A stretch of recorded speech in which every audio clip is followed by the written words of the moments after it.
예수님께서 풍랑이 이는 바다를 물 위로 걸어오셨습니다. 그리고는 베드로를 향하여서 내게로 오라, 내게로 오라 이렇게 말씀하셨습니다. 이 말을 들은 베드로의 머리가 복잡해집니다. 상식적으로 우리가 물 위를 걸을 수가 없기에 내가 이 배에서 내려가는 순간 나는 빠진다, 죽을 수 있다. 그런데 내가 예수님의 제자로서, 수제자로서 예수님을 믿는다고 하면서 안 갈 수도 없고, 가자니 빠져 죽을 것 같고, 갈등이 생겼습니다. 물론 시간이 길지는 않았습니다.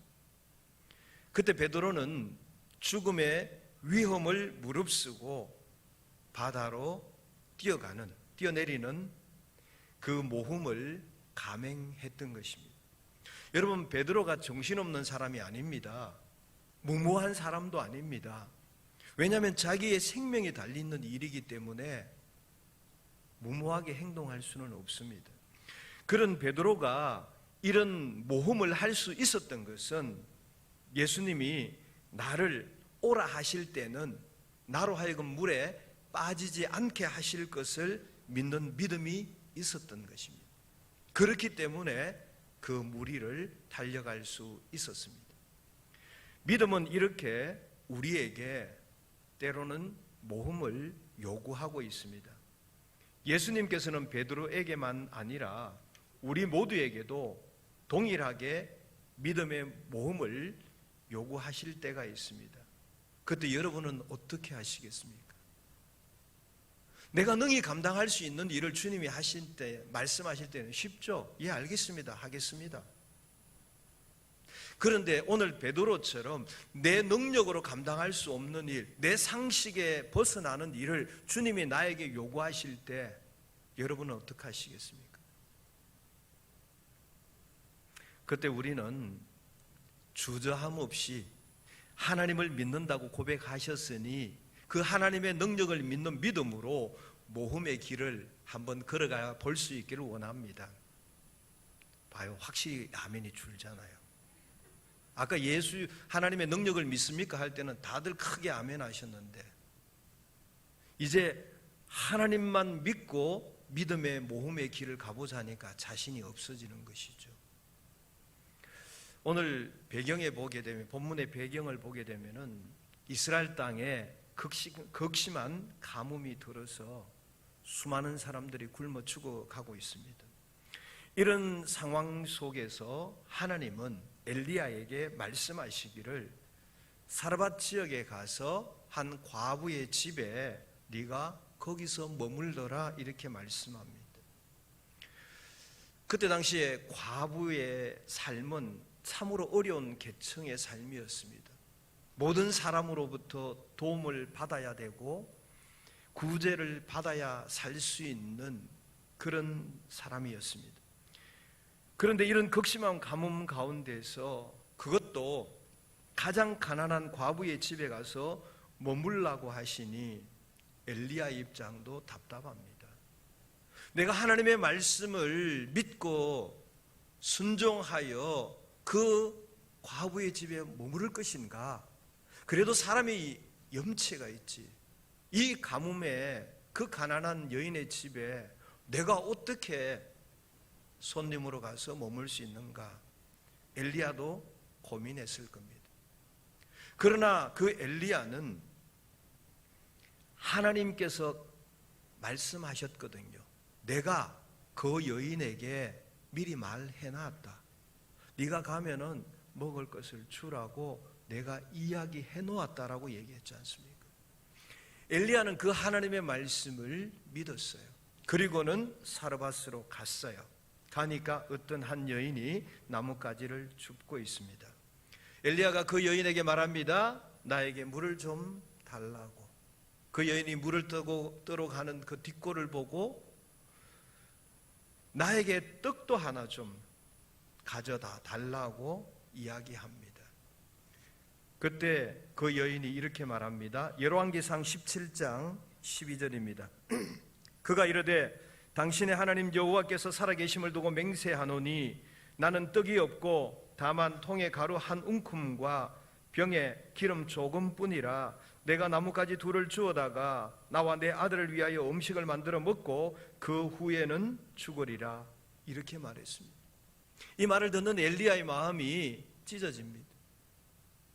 이제 한 움큼밖에 없는 이 가루로 한 번 먹고 더 이상의 먹을 것이 없어서 이제는 굶어 죽어야 되는 이런 상황이라고 이야기하는 이 여인의 말을 들은 엘리야의 마음은 참으로 안타깝게 이루 말할 수가 없었습니다. 그렇지만 그 엘리야는 이렇게 얘기합니다. 그래, 네가 말한 그대로 가서 해라.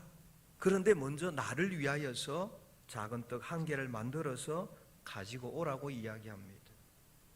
그런데 엘리야의 말대로 과부는 아들과 함께 먹을 최후의 양식을 엘리야에게 먼저 가져다 줍니다. 여러분 이해가 되세요? 여러분이 만약에 이 사르밧 여인의 입장이 되었다면은 이거 먹고 더 이상 먹을 것이 없어서 이제는 죽을 수밖에 없는 상황에 있는데 이것을 나와 내 아들이 먹는 것이 아니라 이것을 하나님께서 말씀하셨던 그 말씀대로 저 하나님의 사람 엘리야에게 갖다 줘야 할까요? 쉬운 일이 아니죠. 성경에 있는 얘기니까 그러려니 하지만은 여러분이 그 사르밧 여인의 입장이 되어 보십시오. 이거 먹고 내가 죽어야 될 형편인데 이것을 과연 다른 사람에게 줄 수 있느냐 하는 것입니다. 우리로서는 도저히 이해가 안 되는 행동을 이 여인은 하고 있는 것입니다. 이 여인은 어떻게 해서 그런 행동을 할 수 있었을까요? 다른 것이 아닙니다. 그 여인의 마음 속에는 하나님을 믿는 믿음이 있었기 때문에 가능했던 것입니다. 성경을 기록한 성령님은 우리에게 이 과부의 행함을 통해서 우리에게 진정한 믿음이라는 것은 어떤 것인가를 오늘 우리에게 알려주고 있습니다. 우리에게 믿음이 있다고 얘기합니다. 내게 믿음이 있다고 얘기합니다. 그러나 그 믿음이 진정한 믿음인지 아닌지를 오늘 이 여인의 행동을 통해서 우리에게 말씀하고 있습니다. 진정한 믿음이라는 것은 개념적인 믿음이 아닙니다. 이론적인 믿음이 아닙니다. 모험적이라는 사실을 오늘 우리에게 깨우쳐 주고 있습니다. 믿음은 그냥 피상적인 것이 아니거든요. 그냥 말로만 하는 것이 아니거든요. 내 생각 이상의 범위를, 우리의 상식 이상의 범위를 내가 모험해 가는 것, 이것이 진정한 믿음이라는 것을 오늘 말씀하고 있습니다. 그렇다면 진정한 믿음을 위해서 어떤 부분에 우리가 모험을 하면 좋을까요? 첫 번째는 하나님께 우선권을 드리는 모험입니다. 하나님께 우선권을 드리는 거죠. 여러분의 삶에 있어서 우선권을 누가 가지고 있습니까? 여러분이 가지고 있죠. 여러분이 원하는 것, 여러분이 하고 싶은 것, 여러분이 다 결정하시고 여러분이 정하고 계시지 않습니까? 여러분의 삶의 거의 대부분을 우선권을 여러분이 가지고 있습니다. 일부 하나님께, 일부 가족에게 줄 수도 있지만 대부분의 우선권은 바로 여러분이 가지고 있을 것입니다. 그런데 열왕기상 17장 13절에 보게 되면은 엘리야가 그에게 이르되 두려워하지 말고 가서 내 말대로 하려니와 먼저 그것으로 나를 위하여 작은 떡 한 개를 만들어 내게로 가져오고 그 후에 너와 내 아들을 위하여 만들라 그랬습니다. 지금 엘리야가 자기에게 먼저 가져오라고 명령하고 있습니다. 이 많은 말씀 중에서 먼저라는 이 단어가 눈에 확 들어오지 않습니까? 이 떡은 과부와 그의 아들에게는 생명과도 같은 마지막 음식입니다. 과부는 생각합니다. 이 음식을 나와 내 아들이 먹을 것인가? 아니면은 이 하나님의 사람에게 먼저 갖다 드릴 것인가? 고민해야 합니다. 그런데도 놀랍게도 그 여인은 엘리야에게 먼저 갖다 줍니다. 그 여인이 엘리야에게 먼저 이 음식을 갖다 준다는 것은 자기가 굶어서 이제 죽을 수밖에 없는 그 죽음의 위협을 무릅쓰면서까지, 그 죽음의 위협을 무릅쓰면서까지 어디에다 우선을 뒀어요? 아까 하나님께서 말씀하셨잖아요. 여호와 내가 그곳 과부에게 명령하여 너에게 음식을 주게 하였느니라. 그러니 엘리야가 이곳에 오기 전에 하나님께서 이미 이 사르밧 과부에게 명령하셨잖아요. 그래서 이 여인은 내가 먹을 것이냐 아니면 저 사람에게 줄 것이냐 결정을 내가 하는 것이 아니라 하나님께 우선권을 드리는 것이죠. 하나님께서 말씀하셨잖아요. 내가 사람을 보낼 테니까 네가 그 사람에게 먹을 것을 주라고 하나님이 말씀하셨습니다. 그래서 그 여인은 놀랍게도 고민하지 아니하고 엘리야에게 먼저 그 음식을 갖다 주는 모습을 보면서 이 여인의 삶의 우선권은 나에게 있는 것이 아니라 하나님에게 있다는 것을 우리가 볼 수 있습니다. 예수님께서도 우선권에 대해서 강력하게 말하신 부분이 있습니다. 여러분 마태복음 6장 33절 한번 찾아보시겠어요? 마태복음 6장 33절입니다. 화면에도 나옵니다. 같이 한번 읽습니다. 그런즉 너희는 먼저 그의 나라와 그의 의를 구하라. 그리하면 이 모든 것을 너희에게 더하시리라. 아멘. 예수님께서 뭐라고 말씀하셨습니까? 먼저 하나님의 나라와 하나님의 의를 구하라 그랬습니다. 믿음이라는 것은 하나님께서 요구하실 때 먼저 드리는 것이 믿음입니다. 내 생각, 내 결정, 그것이 아니고 하나님께서 요구하시는 것을 먼저 행하는 것, 그것이 믿음인 것입니다. 하나님께서 만약에 나에게 시간을 원하신다면은 내가 아무리 바빠도 그 시간을 하나님께 먼저 우선권을 내어드리는 것, 이것이 진정한 믿음입니다. 이것은 정말 소중한 것이라 내가 반드시 가져야 함에도 불구하고 하나님께서 그것을 원하신다면 먼저 그것을 하나님께 내어드릴 수 있는 그 하나님께 우선권을 내어드리는 것이 진정한 믿음인 것입니다. 세상에서 죽음보다 우선되는 것이 있겠습니까? 우리가 죽음 앞에서는 모든 것이 다 생략되어지고 그것이 가장 1순위가 되어집니다. 죽기 전에 누군가가 말을 했어요. 그 말을 다른 거 다 제쳐놓고 그 말을 들어줍니다. 세상에 바쁜 일이 있어요. 초상이 났어요. 초상이 1순위예요.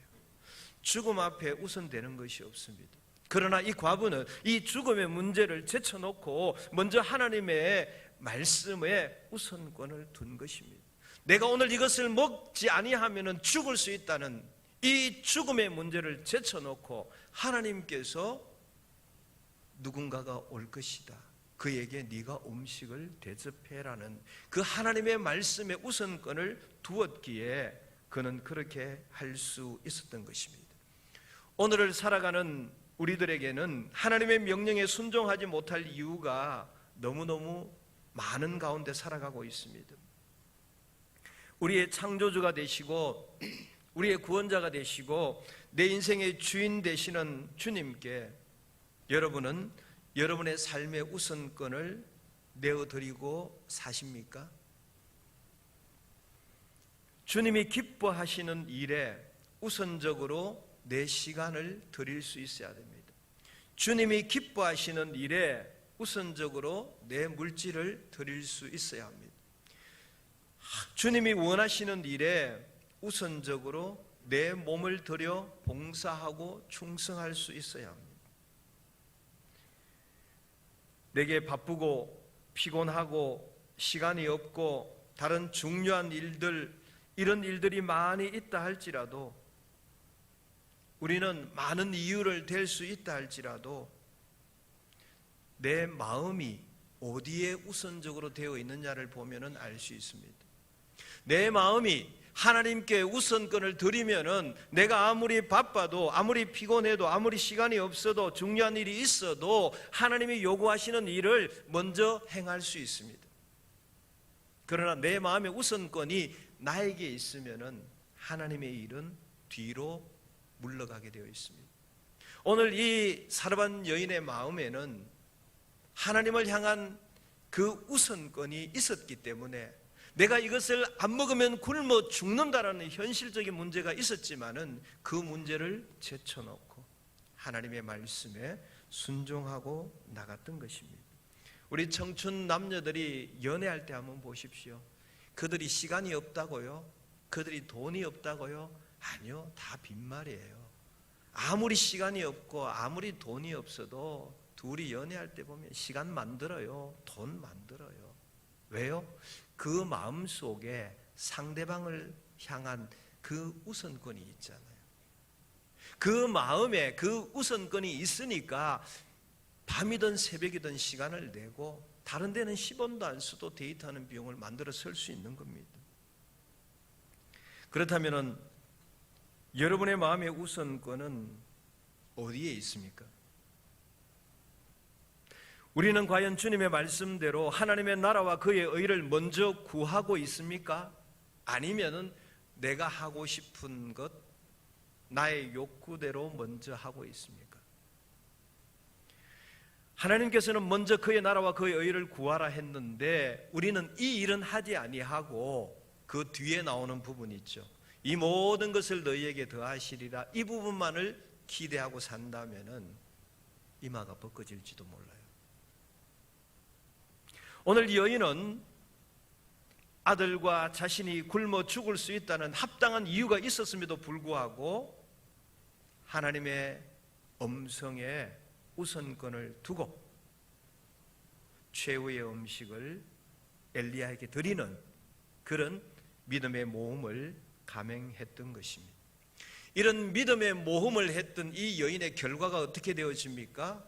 가뭄이 끝날 때까지, 기근이 끝날 때까지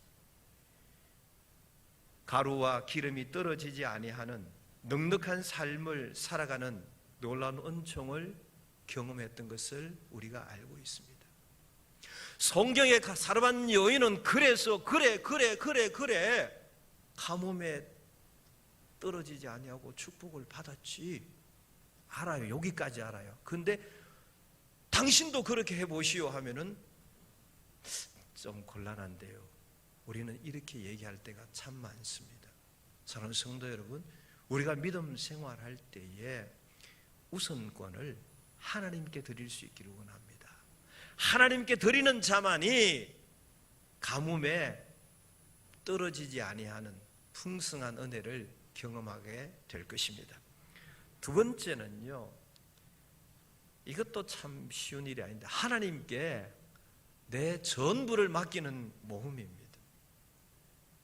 전부를 맡긴다는 것은 참 쉬운 일이 아니죠. 그런데 하나님께서는 전부를 맡기기를 원하고 계십니다. 아브라함이 100세에 얻은 아들 이삭, 아브라함에게 이 이삭은 자신의 전부였습니다.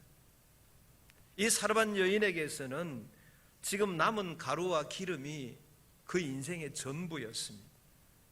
아브라함도 사르밧 여인도 자신의 전부를 하나님께 맡겨드렸던 것입니다. 우리도 우리 인생의 전부를 하나님께 맡길 수 있는 그런 믿음의 삶을 살아갈 수 있기를 예수님의 이름으로 축원합니다. 아멘. 크게 하셨죠? 조금 이제 부담되시죠? 이제 정말 여러분의 삶의 전부를 하나님께 맡길 수 있겠습니까? 장가를 가야 될 총각이 두 여인이 있는데 이 여자를 보니까 이렇게 좋고 저 여자를 보니까 저렇게 좋아요. 그러면은 어떻게 돼요? 두 여인에게 다 버림받게 됩니다. 오직 한 사람에게만 집중하고 자신의 전부를 그 여인에게 맡겨야 됩니다. 그래야 결혼이 되고 결혼 생활이 되어지는 겁니다. 누가복음 16장 13절에 보면은 집 하인이 두 주인을 섬길 수 없나니 혹 이를 미워하고 저를 사랑하거나 혹 이를 중히 여기고 저를 경히 여길 것임이니라. 너희는 하나님과 재물을 겸하여 섬길 수 없느니라. 아멘. 이제 부담되시죠? 성경은 분명히 이야기하기를 하나님과 재물을 겸하여 섬길 수 없다고 그랬습니다. 여러분의 모든 인생을 하나님께 전부 맡길 수 있겠습니까? 여러분의 재물을 전부 다 하나님께 맡길 수 있겠습니까? 쉽지 않은 일이죠.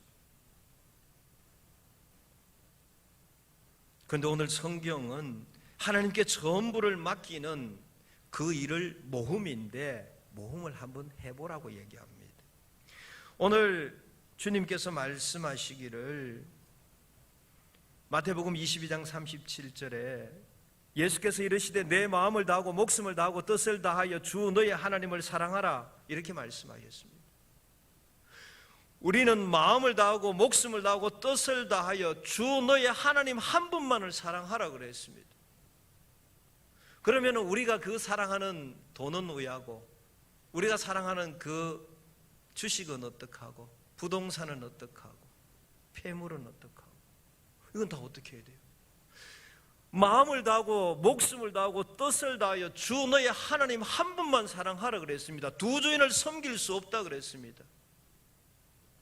이런 상황에서 여러분의 전부를 하나님께 맡기는 일이 쉽지가 않을 것입니다. 아까 처음에 분명히 크게 아멘 하셨죠. 여러분, 하나님이 원하시는 건 50%를 맡기는 걸 원하지 않습니다. 90%를 맡기는 걸 원하지 않습니다. 99%도 아닙니다.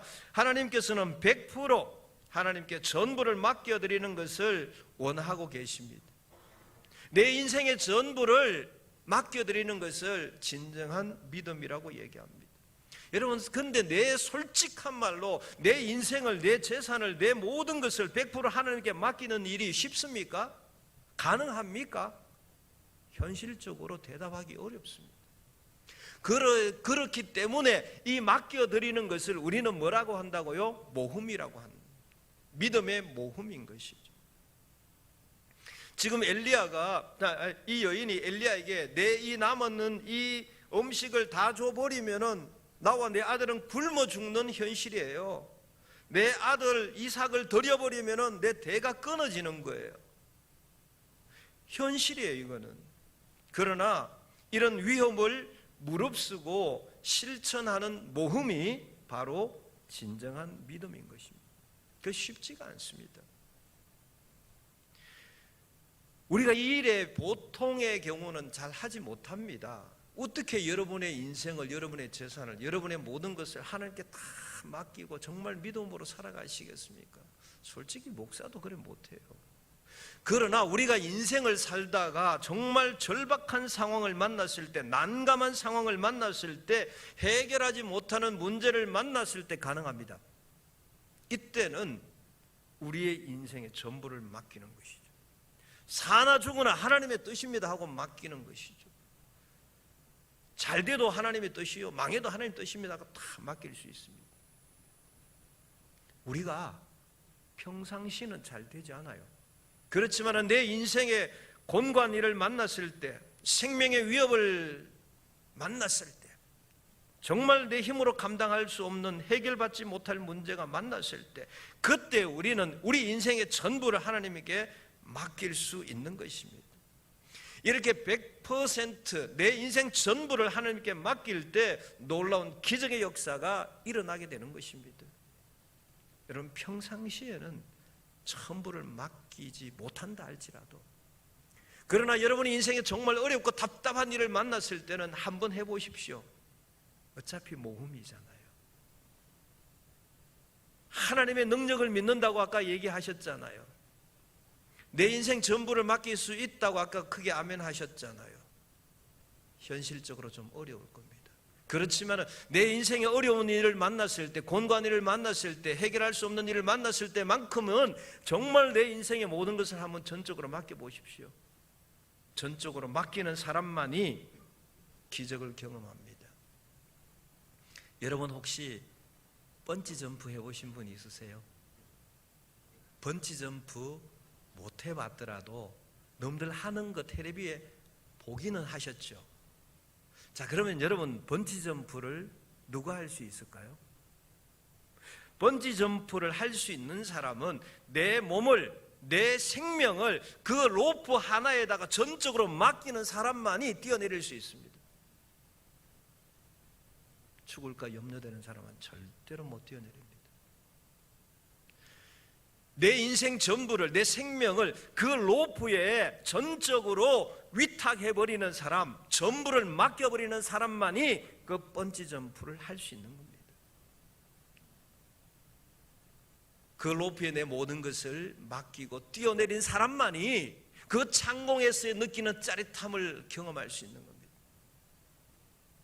밑에서 보는 사람은요, 1000번을 봐도 그 느낌을 알 수가 없습니다. 정말 그 높은 데서 한번 탁 뛰어서 떨어지는 그 사람만이 그 창공에서 떨어지는 쾌감을 느낄 수 있는 겁니다. 누가 떨어질 수 있어요? 그 로프에 내 모든 것을 전적으로 맡긴 사람, 그 사람만이 그 짜릿함을 느낄 수 있는 겁니다. 우리 인생도 마찬가지예요. 우리 신앙생활도 마찬가지예요. 여러분, 인생은 도박이라고 하는데요, 신앙은 도박이 아니에요. 신앙은 모험이에요. 믿음은 모험이에요. 우리가 처음에 전능하신 하나님의 능력을 믿는다고 아멘 하셨어요. 조금 전에 여러분의 인생 전부를 하나님께 맡길 수 있다고 아멘 하셨어요. 그렇다면 여러분 그 믿음 그대로 여러분의 삶을 하나님께 한번 맡겨보십시오. 번지점프하는 사람들은 그 로프에 자기 생명을 맡기고 뛰지 않습니까? 전능하신 하나님이 내 인생을 책임진다고 믿는다고 하면서 맡기지 못하면 결국은 뭐죠? 내가 하나님을 믿지 못하는 것이죠. 그래서 내가 정말 하나님을 믿는다면 내 인생을 한번 전부를 한번 맡겨보는 것이죠. 실수하지 않는 하나님이십니다. 부도 내지 않는 하나님이십니다. 우리가 그렇게 내 인생 전부를 하나님께 맡기고 그 기적을 경험할 때에 내 믿음이 아주 깊어지고 넓어지고 견고하게 되어지는 것입니다. 세 번째요, 우리 믿음이라는 것은 하나님께 순종으로 반응하는 모험을 하는 것입니다. 우리가 교회에서 흔히들 순종이라는 단어를 많이 씁니다. 그런데 생각보다 순종이 쉽지는 않습니다. 현대인들의 문제 중에 한 가지가 너무 많은 것을 알고 있다는 것입니다. 인터넷을 통하여서, 유튜브를 통하여서, 강의를 통하여서 너무 많이 알고 있습니다. 많이 안다는 것은 사실 좋은 일이죠. 아는 것이 힘이다 그러지 않습니까? 그런데 신앙에서는 너무 많이 아는 것이 크게 도움이 안 될 때가 있습니다. 왜냐하면요, 아는 것이 너무 많으니까 뭘 하지 못해요? 하나님의 말씀에 순종하지 못해요. 하나님이 이렇게 말씀하셨어요. 나에게 이렇게 말씀하셨어요. 그러면 단순하게 믿고 순종하고 가면 돼요. 근데 내가 아는 것이 많으니까 이건 과학적으로 따져보니까 이렇고, 이치적으로 이렇고, 생물학적으로 이렇고, 역사학적으로 이렇고, 저렇고 이렇고 따져보니까 아무것도 순종할 것이 없는 겁니다. 아는 것은 많은데 실천이 따라오지 아니하니까 그 아는 것이 아무런 의미가 없는 것입니다. 여러분에게 믿음이 있다면 그 믿음을 어떻게 입증하시겠습니까? 그 믿음을 입증할 수 있는 방법은 하나님의 말씀에 순종하는 길밖에 없습니다. 성경에 많은 믿음의 사람들이 있습니다. 그 믿음의 사람들에게 반드시 따라오는 수식어가 있는데 그것이 바로 순종입니다. 순종이 없으면 믿음의 사람이 되지 않습니다.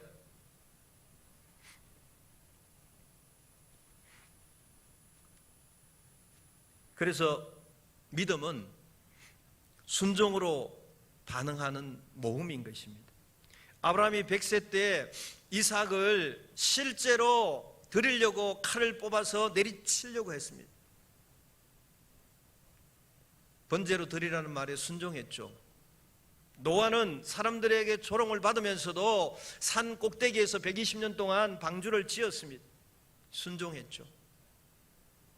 모세는 홍해를 향하여서 지팡이를 내밀으라는 그 하나님의 말씀을 믿고 내밀었습니다. 순종했습니다. 모세가 지팡이를 내밀기 전에 무슨 생각했겠어요? 이 지팡이를 내민다고 홍해가 갈라지냐고, 하나님 왜 이런 얘기를 내한테 말씀하시냐고 생각 안 했겠어요? 모세도 사람인데. 그러나 그 말씀에 순종하고 내밀 때 홍해는 갈라졌습니다. 사르밧 과부도 실제로 마지막 양식을 엘리야에게 드리는 순종을 통해서, 그 순종의 모험을 통해서 풍성해지는 결과를 얻었던 것입니다.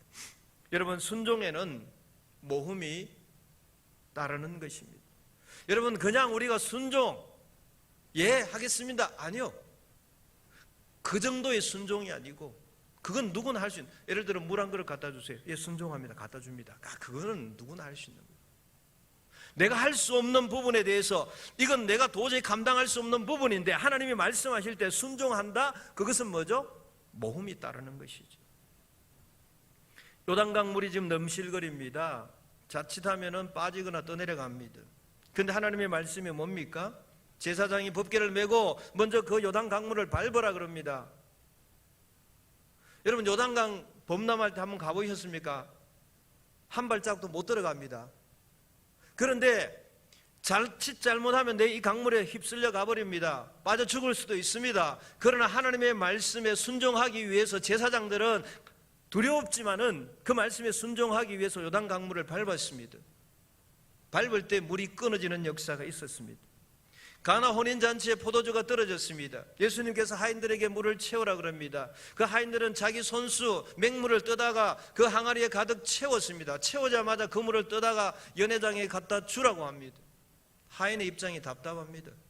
방금 내 손으로 맹물을 떠다가 부었는데 붓자마자 그걸 떠다 연회장에 갖다 주라고 얘기합니다. 연회장이 너 지금 나 장난치는 거야? 하고 혼을 낼 수도 있습니다. 그렇지만 이 하인은 그 예수님의 말씀에 순종했습니다. 내가 혹 잘못되는 한이 있다 할지라도 예수님께서 하실 것을 믿고 순종하는 믿음으로 그는 모험이었죠. 그 물을 떠다서 연회장에 갖다 준 것이죠. 분명히 그가 뜰 때는 맹물이었습니다. 그러나 믿음의 모험을 하면서 가는 도중에 이 물이 포도주로 바뀌어 버린 것입니다. 진정한 믿음이라는 것은 순종으로 반응하는 모험인 것입니다. 여러분에게 믿음이 있으십니까? 어떻게 증명하시겠습니까? 순종으로 반응하는 모험입니다. 그냥 순종하면 되는 것이 아니고, 왜 뒤에다가 제가 계속해서 모험이라고 붙이는지 아시죠?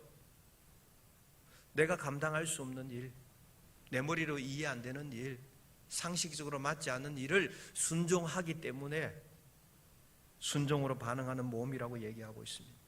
사르밧 과부가 순종하였을 때 가루통과 기름통이 마르지 않았던 놀라운 역사가 일어난 것처럼 우리도 믿음으로 순종할 때 우리들에게도 동일한 역사가 일어나게 될 줄 믿습니다. 여러분, 기적의 역사라는 것은 그냥 일어나는 것이 아닙니다. 가만히 앉아 있는데 기적이 툭 떨어지는 거 아닙니다. 하나님께 대한 믿음의 모험을 통하여서 이루어진다는 사실을 우리는 오늘 이 본문 말씀을 통해서 깨달을 수 있는 겁니다. 여러분의 인생의 기적이 날마다 일어나기를 원합니다. 그런데 그 기적은 그냥 일어나는 것이 아니고 하나님의 말씀에 대한 믿음의 모험을, 말씀에 대한 순종의 모험을 할 때 여러분 삶에 기적이 나타나게 될 줄 믿습니다. 마지막으로 제가 여러분에게 한 번 더 물어보기를 원합니다. 하나님의 전능하심을 믿으십니까? 두 번 묻지 않겠습니다. 그런 믿음이 여러분의 가슴에 분명히 있다고 고백하셨습니다. 그렇다면은 지금까지는 신앙생활의 모험을 얼마나 하시며 사셨습니까? 지나간 것은 그렇게 중요하지 않습니다. 여러분 마음에 하나님의 능력을 믿고 있다고 고백하셨으니 이제부터 우리의 신앙의 삶의 모습은 그냥 그렇게 하는 모습이 아니라 모험을 하는, 신앙의 모험을 하는, 믿음의 모험을 하는 그런 모습의 신앙생활이 한번 되어지기를 원합니다. 내가 그런 믿음의 모험을 할 수 없다는 것은 하나님의 능력을 믿지 못하는 것이 되지 않겠습니까?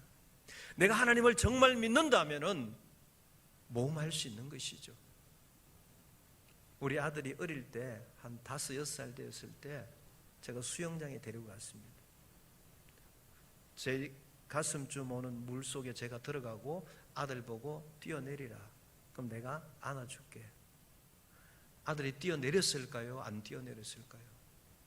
안 뛰어내리죠. 수영장에 처음 왔는데 물에 빠지면 죽는데요. 우리 아버지가 만약에 나를 놓치면 어떻게 되느냐. 아들이 안 뛰어내렸어요. 제가 얘기했어요. 나는 네 아버지다. 무슨 일이 있어도 절대로 너를 놓치지 않는다. 너는 믿고 뛰어내리라. 그때 우리 아들이 인생의 첫 번째 모험을 했어요. 아빠 나 가요. 뛰었어요. 제가 어떻게 했을까요? 당연히 안아줬죠. 그리고 난 다음부터 이놈이 재미를 내갖고 자꾸 뛰는 거예요. 근데 한 번은 내가 미처 우리 아들을 보고 있지 않은 상황에서 아빠 하고 툭 뛰어버리는 거예요. 물속에서 제가 아주 잽싸게 달려가서 그 아들을 잡아냈어요. 무슨 얘기를 하려고 하느냐면요, 여러분이 하나님의 능력을 믿는다면서요, 하나님을 신뢰하고 있다면서요, 그러면 여러분이 하나님을 향해서 믿음의 그 모험을 한번 해보세요. 그러면 하나님께서 여러분을 놓치지 않습니다. 하나님 실수하지 않는 하나님이시거든요. 우리는 날마다 습관적으로 교회를 왔다 갔다 하는 그런 믿음의 생활이 아니라 정말 믿음의 모험을 한번 해볼 수 있기를 원합니다. 어떤 부분이든지 그거는 관계없습니다. 여러분이 신앙의 이 모험, 믿음의 모험을 한번 해보십시오. 그러면은 우리가 놀라운 기적의 주인공으로 살아갈 수 있을 것입니다. 우리가 매사에 하나님께 우선권을 두고 살아갑시다. 우리가 하나님께 전부를 맡겨봅시다. 하나님의 말씀에 순종으로 반응하며 한번 살아가 봅시다. 그렇게 함으로 하나님을 기쁘게 해드릴 뿐만 아니라 하나님의 놀라운 은총의 손길을 체험하는 저와 여러분 되시기를 주님의 이름으로 축원합니다.